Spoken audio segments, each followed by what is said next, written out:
Good morning students, today we are studying Hindi में आज हम स्टार्ट करेंगे नया पाठ।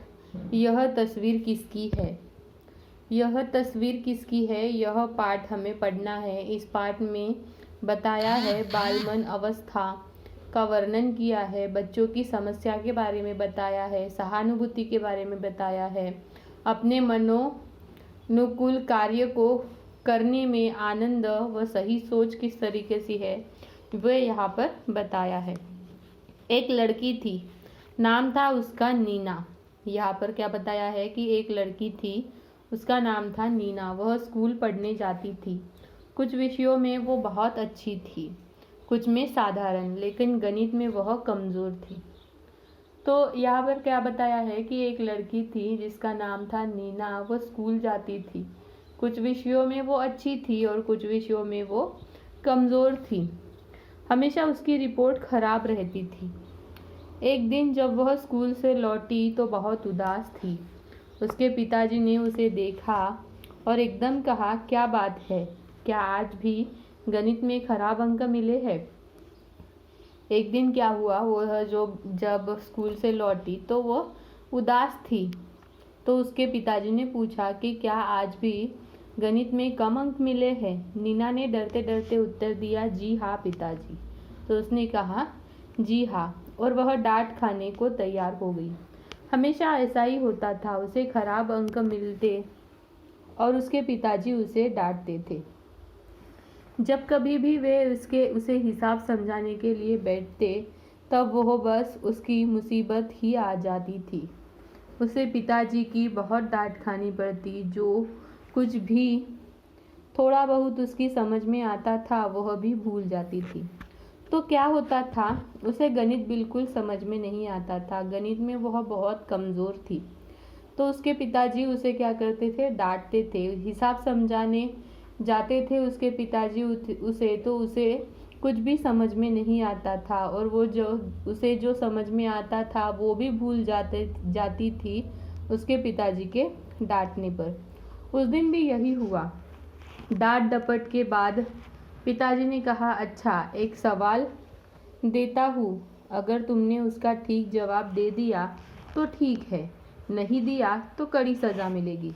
तभी पिताजी ने क्या किया, डांट डपट लिया। पहले उसे डांट लिया, फिर कहा कि मैं तुम्हें एक सवाल देता हूँ, तुम उसका मुझे जवाब देना। अगर उसका जवाब सही रहा तो ठीक है, अगर उसका जवाब सही नहीं रहा तो फिर से कड़ी सज़ा तुम्हें मिलेगी।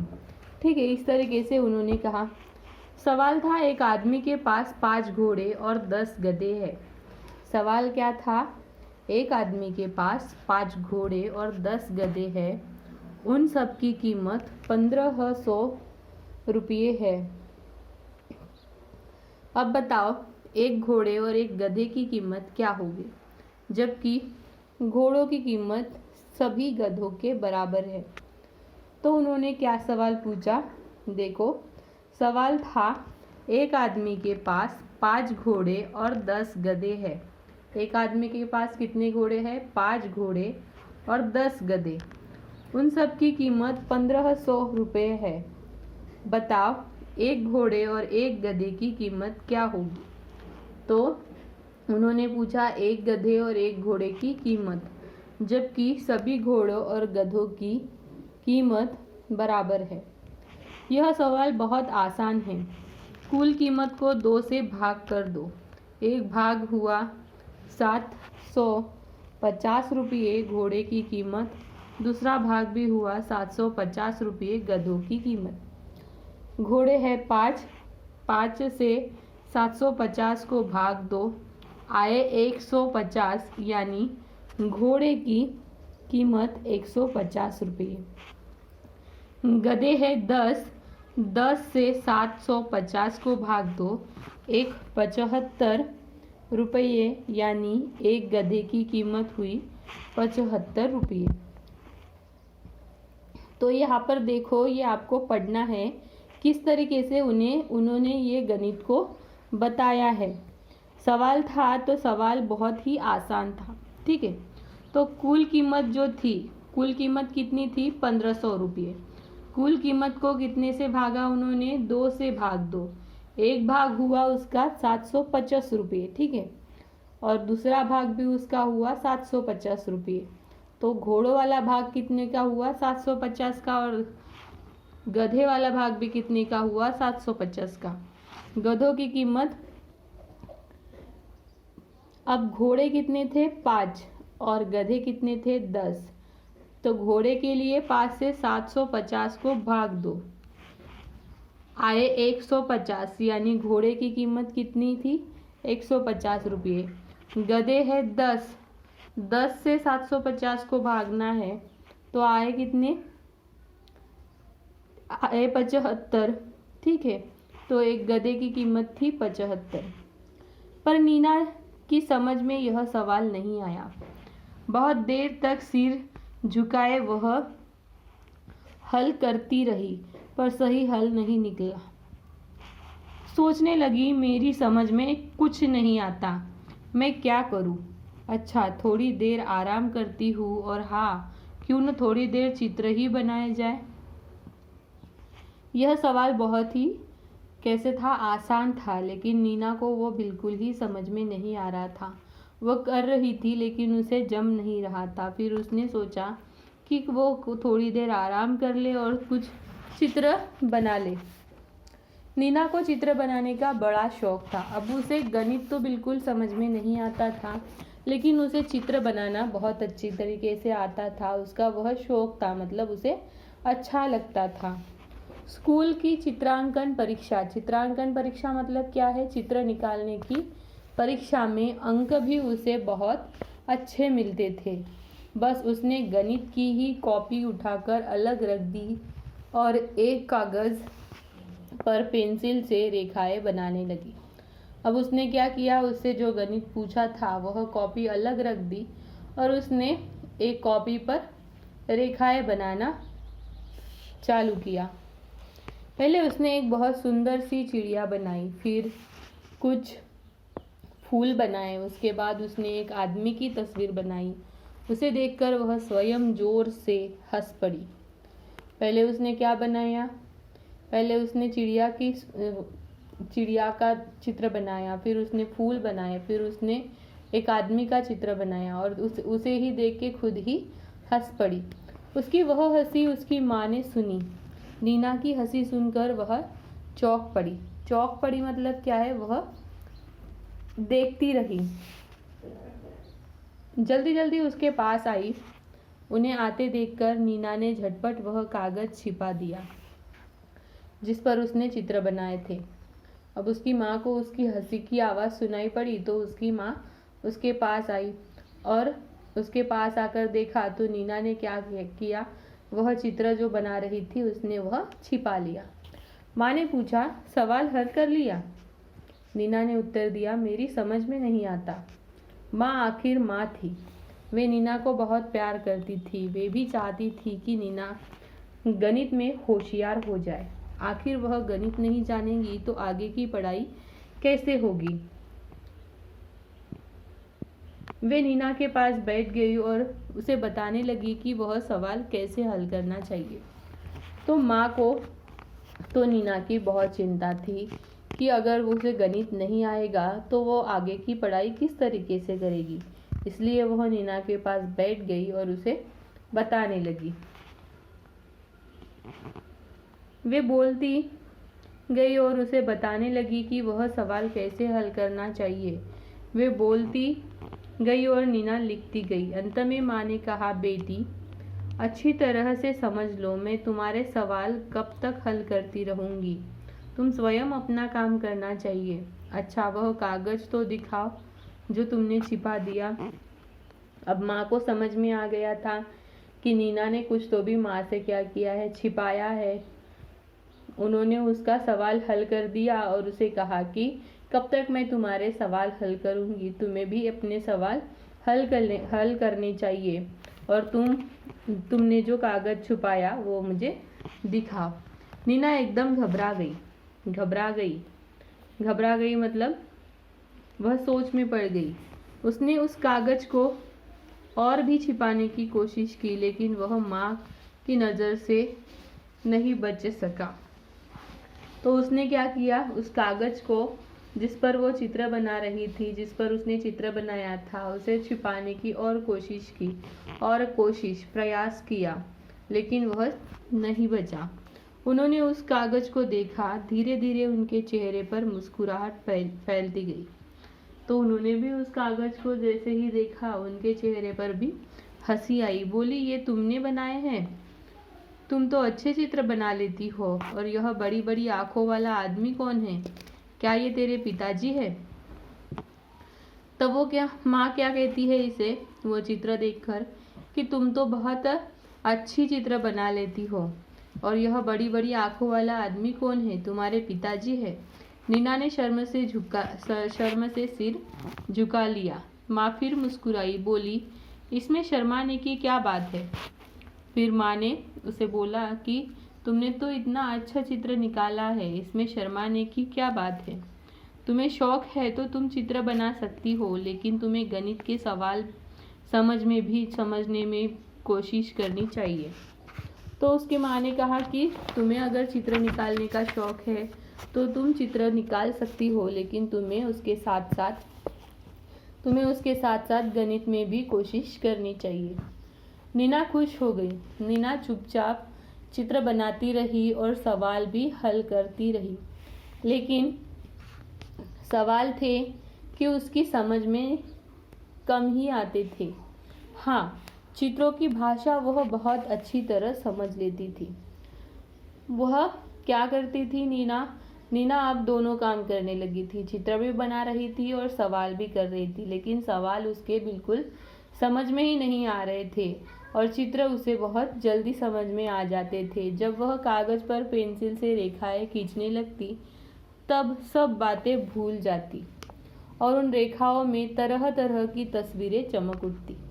तो उसे वो चित्र बनाने का बहुत शौक था। तो जैसे ही वो कागज पर रेखाएं करती, तो उसमें से वह बहुत अच्छी तस्वीर बना लेती थी।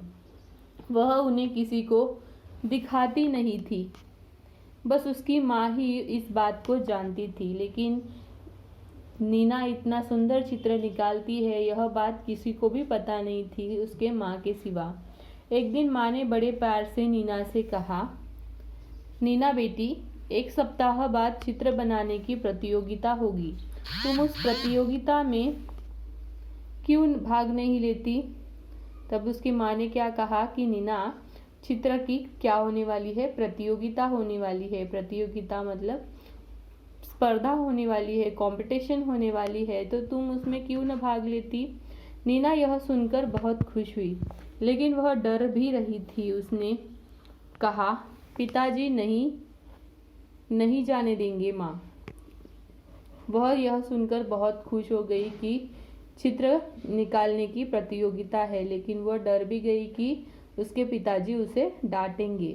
माँ बोली, अभी पिताजी से कहने की ज़रूरत नहीं, तुम मेरे साथ चलना। तभी माँ ने उसे दिलासा दिया और कहा कि अभी भी पिताजी को कहने की ज़रूरत नहीं है, तुम मेरे साथ चलना। नीना ने उस प्रतियोगिता में भाग लिया। वह माँ के साथ गई। कई घंटे तक वह मोटे से सफ़ेद कागज़ पर रंगों से रेखाएं खींचती रही, उनमें रंग भरती रही। जब वह लौटी तब वह बहुत खुश थी। इसी तरह कई महीने बीत गए। वह सवाल हल करती रही, डांट खाती रही, फिर रेखाएं खींचती रही। तो वो इसी तरह करती थी। अभी क्या करती थी, सवाल उसे आते नहीं थे। सवाल का वो प्रयास करती थी, लेकिन वो उसे जमता नहीं था। तो वो उसके लिए हमेशा पिताजी से डांट खाती थी और अपना चित्र निकालने के लिए कागज़ पर रेखाएं खींचती थी। फिर एक दिन एक मोटा सा लिफाफा नीना के नाम आया। उसमें एक पत्र था। उसके पिताजी ने उसे खोलकर पढ़ा। 1 बार पढ़ा, 2 बार पढ़ा, 3 बार पढ़ा। एक दिन क्या हुआ, नीना के नाम पर एक बड़े लिफाफे में पत्र आया। उसके पिताजी ने उसे 1 बार नहीं 3 बार पढ़ा। उन्हें विश्वास ही नहीं हो रहा था। पत्र में लिखा था कि प्रतियोगिता में सबसे सुंदर चित्र बनाने के लिए 10 बच्चों को पारितोषिक दिया जाएगा। उनमें नीना दूसरे स्थान पर आई है। आगामी 15 दिसंबर को स्वयं प्रधानमंत्री पारितोषिक बांटेंगे। तो उस पत्र में क्या लिखा था?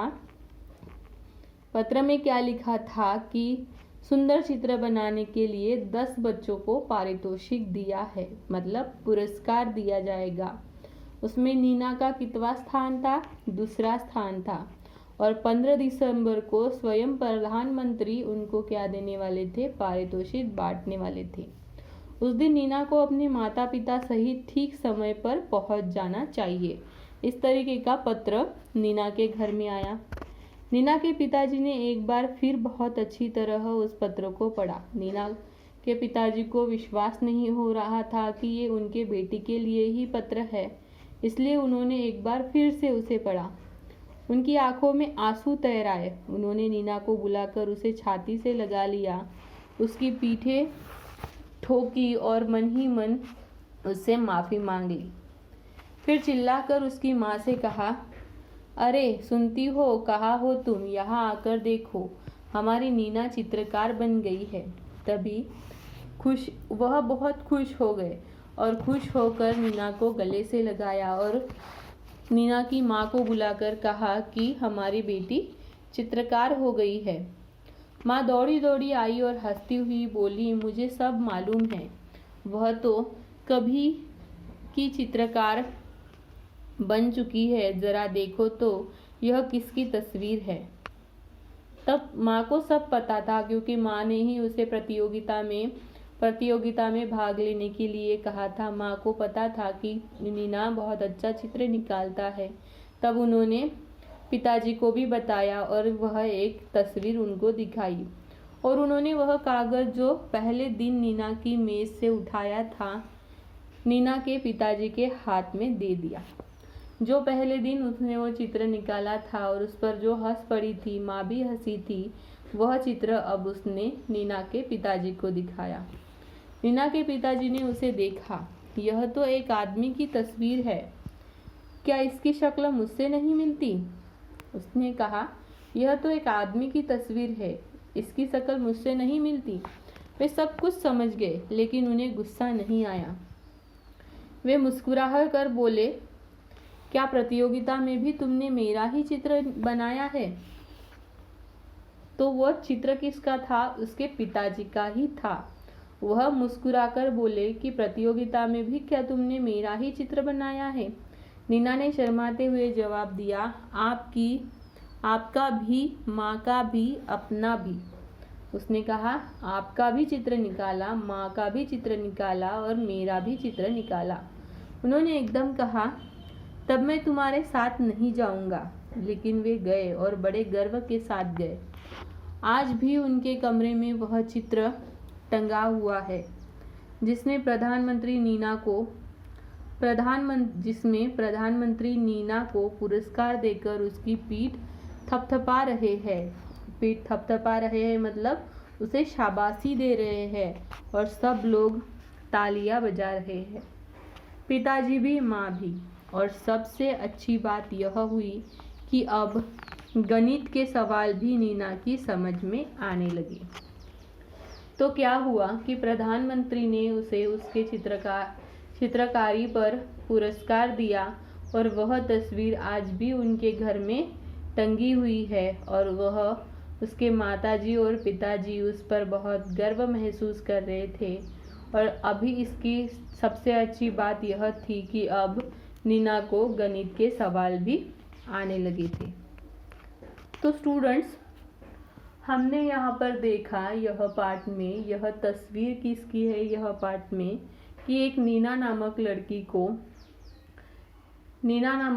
को सभी जो विषय थे उसके स्कूल के, वह उसमें अच्छी नहीं थी, वह सभी विषयों में साधारण थी, लेकिन वह गणित में बहुत कमज़ोर थी और चित्रकारिता में वह बहुत अच्छी थी। तो उसके पिताजी हमेशा उसे डांट लगाते थे कि वह गणित की कोशिश करे, प्रयास करे, लेकिन उसे गणित कुछ समझ में ही नहीं आता था। लेकिन जब वह कागज़ लेती थी और पेंसिल से रेखाएं खींचती थी तो कुछ न कुछ अच्छा चित्र वह बना लेती थी। तो ऐसे ही एक दिन उसने प्रतियोगिता में भाग लिया और वह प्रतियोगिता से उसे दूसरा नंबर आया। एक लेटर आने पर उसके पिताजी एक पत्र आने पर उसके पिताजी बहुत खुश हो गए और वह पुरस्कार लेने गर्व से गए थे। तो इस तरीके से उसे फिर वह चित्रकार भी बन गई और उसे फिर गणित भी समझ में आने लगा था।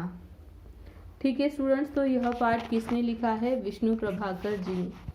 तो यहाँ पर हमारा यह पाठ खत्म हो जाता है। इसके आगे देखेंगे हम इसके प्रश्न और उत्तर। हमने जो भी पढ़ा वो आपको कॉपी में होमवर्क में लिखना है, पढ़ना है, ऑडियो भी बनाना है।